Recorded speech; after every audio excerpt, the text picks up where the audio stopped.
চুক্তির কারণে আপনি তাদেরকে ক্যাপাসিটি চার্জ দিয়ে যাচ্ছেন।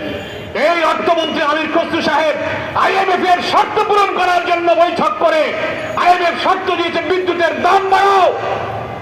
বিশ্ব ব্যাংক আর আইএমএফ এর কাছে আমরা তো দাস দেইনি, আমরা তাদের গোলাম না। তাদের কথায় আপনি বিদ্যুতের মূল্য বৃদ্ধি করে জনগণের দুঃখ কষ্ট দুর্ভোগ আপনি আবার বাড়িয়ে দিয়েছেন। সেজন্য আমরা পরিষ্কার বলতে চাই, আজকের এই মিছিল পূর্ব সমাবেশে অবিলম্বে এই বর্ধিত মূল্য প্রত্যাহার করতে হবে।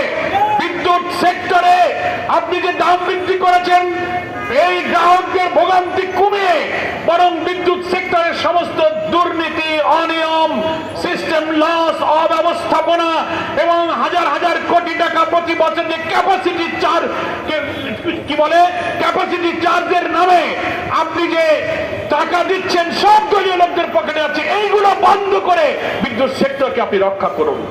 সারা দুনিয়াতে বিদ্যুৎ সেক্টরকে রক্ষা করার জন্য নবায়নযোগ্য জ্বালানি, রিনিউয়েবল এনার্জি যেটাকে বলা হয়, সারা বিশ্বের দেশগুলো সেই দেশে নবায়নযোগ্য জ্বালানি তৈরি করার, সৃষ্টি করার এবং বিপণনের জন্য, উৎপাদনের জন্য পদক্ষেপ নিচ্ছে।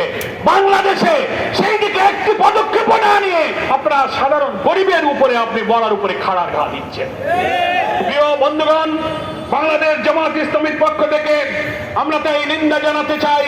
বিদ্যুতের দাম বাড়লে শিল্প, বাণিজ্য, ব্যবসা, জনজীবনে নাবিশ্বাস উঠবে।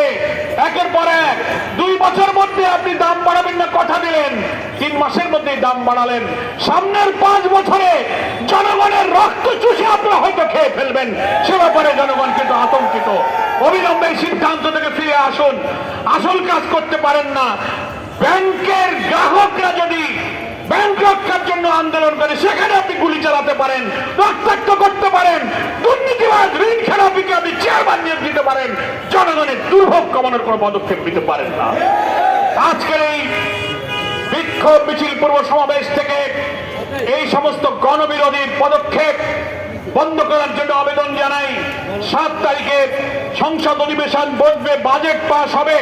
উচিত ছিল বিদ্যুতের মূল্য বৃদ্ধির কি প্রয়োজন, আইএমএফ এর সাথে চুক্তি করে আপনি কি শর্ত দিয়েছেন, অর্থমন্ত্রী পার্লামেন্টে জনগণের প্রতিনিধিদের সামনে এগুলো নিয়ে আলোচনা করা।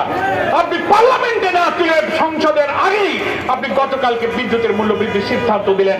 এটা জাতীয় সংসদকে, জনমতকে অস্বীকার করা, জনগণের প্রতিনিধিদের প্রতি অবজ্ঞা দেখিয়েছেন আপনি।